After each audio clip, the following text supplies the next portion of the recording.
সিলেট। শ্রোতা বন্ধুরা, একটু পরেই শুনবেন স্থানীয় সংবাদ। স্থানীয় সংবাদ প্রচারের পর পরবর্তী কয়েকটি অনুষ্ঠান ঢাকা থেকে রিলে করে শোনানো হবে। আসসালামু আলাইকুম।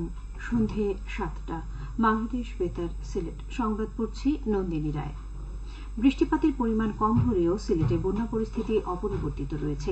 প্রধান দুটি নদী সুরমা ও কুশিয়ারার পানি কয়েকটি স্থানে কমেছে, তবে বেশ কয়েকটি স্থানে পানি বিপদসীমার উপরে প্রবাহিত হচ্ছে।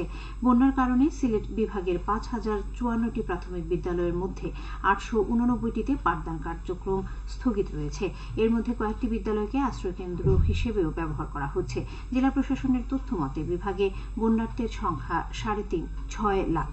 366টি আশ্রয়কেন্দ্রে বর্তমানে প্রায় 20,000 মানুষ অবস্থান করছেন। এদিকে বৃষ্টিপাতের পরিমাণ কম হওয়ায় নগরের বিভিন্ন এলাকায় সড়ক থেকে পানি নেমেছে। পানি উন্নয়ন বোর্ড জানিয়েছে, সিলেটে বন্যা ভারতের চেরাপুঞ্জির বৃষ্টির উপর নির্ভর করে।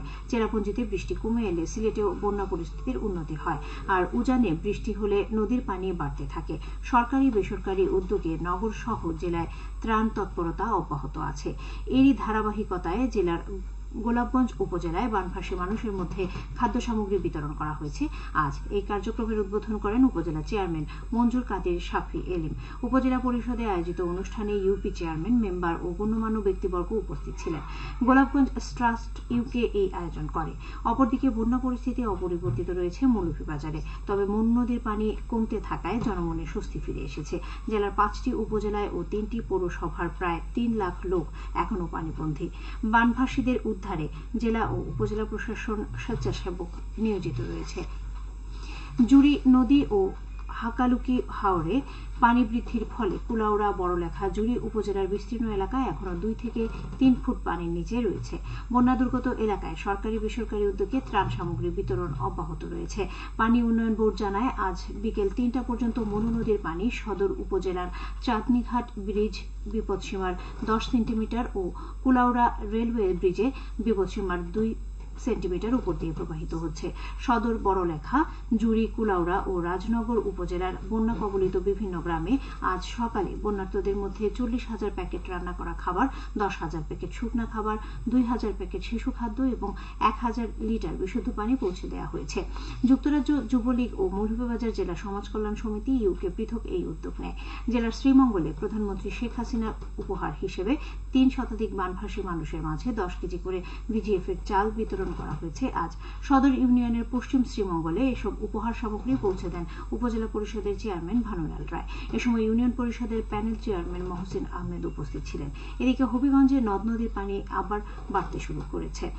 জেলার আজমেরীগঞ্জ উপজেলার বদরপুর এলাকায় নদীর বাঁধ উপচে লোকালয়ে পানি প্রবেশ করছে। এতে বেশ কিছু ঘরবাড়ি ডুবে গেছে। রাস্তাঘাট পানিতে তলিয়ে যাওয়ার কারণে বিচ্ছিন্ন হয়ে পড়েছে কয়েকটি এলাকার যোগাযোগ ব্যবস্থা।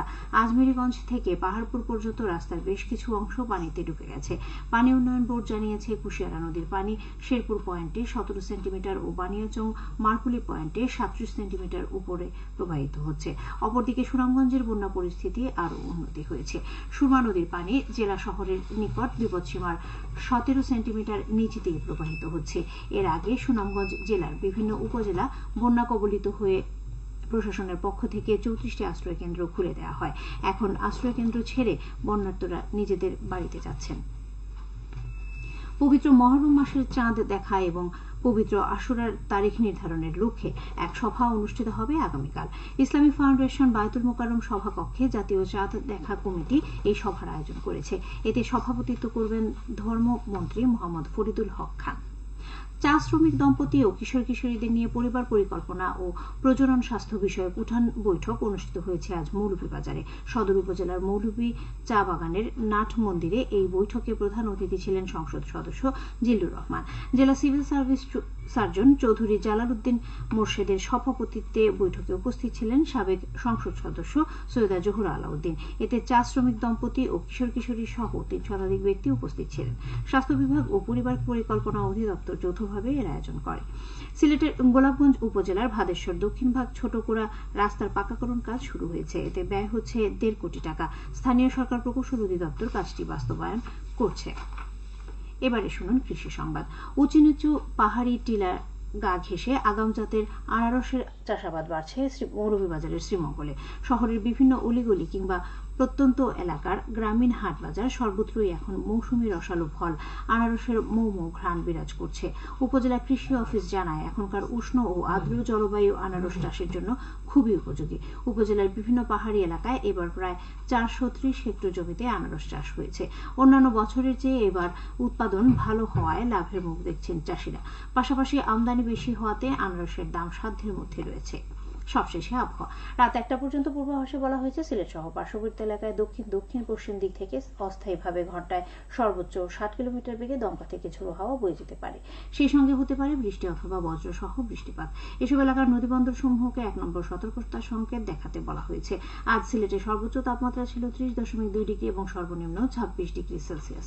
বাতাসে আর্দ্রতা ছিল সকালে 92% এবং সন্ধ্যায় 83%। আগামীকাল সিলেটে সূর্যোদয় হবে 5টা 8 মিনিটে এবং অস্ত যাবে 6টা 47 মিনিটে। সংবাদ শেষ হলো। পরবর্তী স্থানীয় সংবাদ প্রচারিত হবে আগামীকাল সকাল 8টা 10 মিনিটে।